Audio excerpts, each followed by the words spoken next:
Kurd Aydıl Dîroka Kurdistanê de tiştekê yekem e. Ji ber ku tiştekê mezin e, projeyeke mezin e.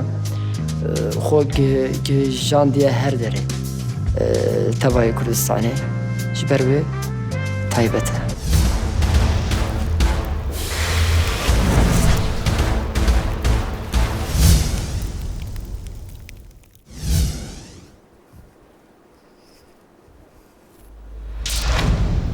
Silav. Cengiz Can بخيراتي بخيراتي سپاس. خوش هات بەخێر هاتی جەنگیز سپاس. ئەوەی کە ئێمە بەدیمانە کرد لە کاتی گۆرانی وتندا تۆ هەستێکی زۆرت هەبوو بە تایبەتی لە کاتی ئۆدیشن ئەو سۆلۆدا ريال برمسي وشاري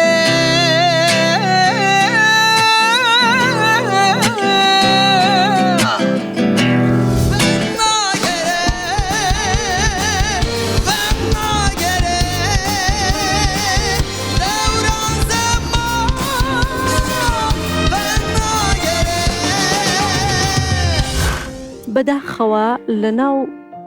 گروپەکاندا قۆناغی یەکەم و دووهەمی هەفتەی سلەیمانی لە ناو گروپەکاندا دەنگی تۆ زۆر بەباشی دەرنەئەکەوت ئەزانی Taku dünyama her toy kıse eşkım Tahuavem khara ئەوەی کێمە هەستمان پێکردبوو لەبەر ئەوە بوو کە ستایلی تۆ نەبوو ئەو گۆرانیانە ئەو سترانانەی کە ئێوە هەڵتان بژاردبوو وەکو گروپ ستایلی تۆ نەبوو کە بتوانی دەنگی خۆت بەباشی دەرخی لەبەرەوە تا ڕادەیەک بێدەنگ بووی لە چاو ئەو ستایلی کە تۆ خۆت هەڵت بژارد و خۆت دەسترێ Çimmene çıdı hoşe Khwediye çimmena Ay suslu bin nevşe ئێمە هەموو پێکەوە بڕیارمان داوە هەموو پێکەوە سەیری هەم ئۆدیشن هەم گروپەکانمان کردوتەوە کە تۆ دووجار لەگەڵ گروپ ئامادە بیت و دیسانەوە گۆرانی دوتەوە و سەیری سۆلۆکەشمان کردوتەوە بێگومان بڕیارێکی گەلێک زەحمەت بوو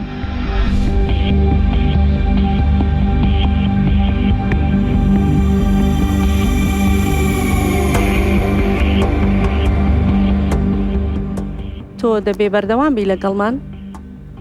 ئۆ پیرۆزبایت لێکەین سپاس دیگر فيروزة سپاس دیگر بس خوش بخيراتي چاوا بێم زمان حیا ez biçim berderî jî kelejan em tune bû lêgeva mirov tê berderî kelejan dest pê dike û yanê min digot belkî ez derneçim lê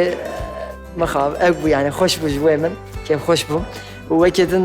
hevalê me ji bo hevalê me em xemgînin ew e yani hestê min لیژنە چی بە تۆ وت؟ mamostekanî bi min re axivî işte got yani kemasiyê me û pêşveçûnê me got ji min re wekê din ew jî çaveke tije diaxiviye min yani ez jî şaşmam min digot belkî ez derneçim lê xweş bû yani baş bû pêşkê